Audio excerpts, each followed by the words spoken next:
Real estate के subject पे लगाने की पूरी तैयारी आपने कर ली है फेसबुक एड्स के माध्यम से, काफ़ी ज़्यादा चीज़ें सीख भी रहे हैं, मैं जानता हूँ। लेकिन अभी भी आपको समझ नहीं आ रहा कि फेसबुक एड्स में कौन सा ऑब्जेक्टिव सेलेक्ट करना चाहिए फॉर रियल एस्टेट बिजनेस। इस वीडियो को पूरी तरीके से देखिए, इस बारे में इन डेप्थ बात करेंगे।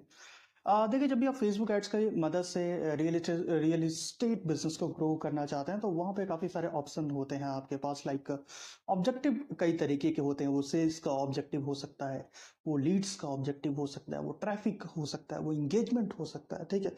लेकिन हमको कौन सा ऑब्जेक्टिव चूज करना चाहिए उसके बारे में मैं आपको बताता हूँ। सेल्स का ऑब्जेक्टिव डेफिनेटली चूज नहीं करना चाहिए, क्योंकि देखिए ऐसा नहीं है चूज नहीं करना चाहिए, क्योंकि सेल्स में भी आपको मैसेजिंग का ऑप्शन आता है, ठीक है। लेकिन सेल्स ऑब्जेक्टिव में क्या होता है ना सर, जो कॉस्ट पर रिजल्ट है वो महंगा आता है, ठीक है। तो कॉस्ट पर रिजल्ट महंगा आता है तो क्वालिटी भी अच्छी आती है, लेकिन ये सब जो है निर्भर करता है वो टेस्टिंग और आपके बजट के ऊपर। लेकिन मैं अपने तरीके से क्या आपको रिकमेंड करूंगा, मैं रिकमेंड करूंगा कि फेसबुक एड्स के मैनेजर में जो ऑब्जेक्टिव है फॉर रियल एस्टेट बिजनेस, आपको लीड्स का शुरू करना चाहिए शुरू में। अब लीड्स के अंदर आपके पास काफी सारे तरीके के सोर्सेज है कि आप लीड्स किस प्रकार से लेना चाहते हैं। मैसेजिंग की मदद से लीड्स ले सकते हो, कॉल्स की मदद से लीड्स ले सकते हो, ठीक है। इंस्टाग्राम एंड व्हाट्सएप मैसेज की मदद से रील्स ले सकते हो, इंस्टेंट फॉर्म की मदद से लीड्स ले सकते हो, सॉरी, ठीक है।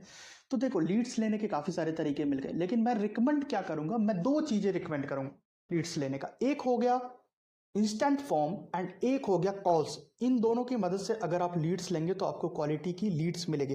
मैं ऐसा नहीं कहता कि मैसेजिंग या व्हाट्सएप पे आपको क्वालिटी की लीड्स नहीं मिलेगी, लेकिन मैंने ये जो बिजनेसेस के लिए टेस्ट किया है और ये प्रूवन साबित हुआ है, इस वजह से मैं इन दोनों के बारे में बात कर रहा हूँ।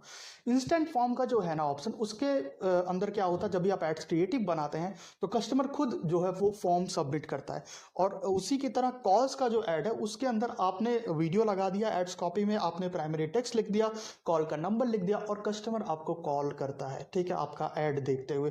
तो सबसे ज्यादा इंपॉर्टेंट क्या है कि हमारे पास कॉल आए। जब कॉल खुद आती है, मान के चलो 100 कॉल आ रही है, भाई मैं मानता हूं, ठीक है, 40 कॉल फेक होगी, ठीक है, 60 कॉल फेक होगी, 40 तो अच्छी होगी, चलो 70 कॉल फेक होगी, 30 तो अच्छी होगी, 30 में आप 20 तो लीड्स इकट्ठा कर लोगे, ठीक है, 15 तो लीड्स ले लोगे, ठीक है। मेरी बात सुनो, तो जो कॉल्स का ऐड है ना वो इंपॉर्टेंट है। कॉल्स के ऐड में कस्टमर खुद ब खुद कॉल करता है, ठीक है, रिक्वायरमेंट होगी तभी कॉल करेगा, ठीक है। तो ये इंपॉर्टेंट है कि आप कॉल के ऐड से टेस्टिंग करें, और जो कॉल का ऐड का रिजल्ट है वो भी सस्ता आता है rather than instant form leads का रिजल्ट, मैं गारंटी के साथ कह सकता हूँ, ठीक है।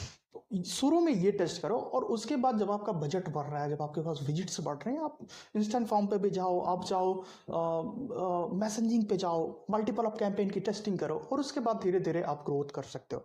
तो इंपॉर्टेंट ये है इन सब सारी चीज़ों के बारे में सीखो। कभी इसी चैनल पे हम प्रैक्टिकली इसके बारे में बात करेंगे, that is very important. And thank you very much for watching this video.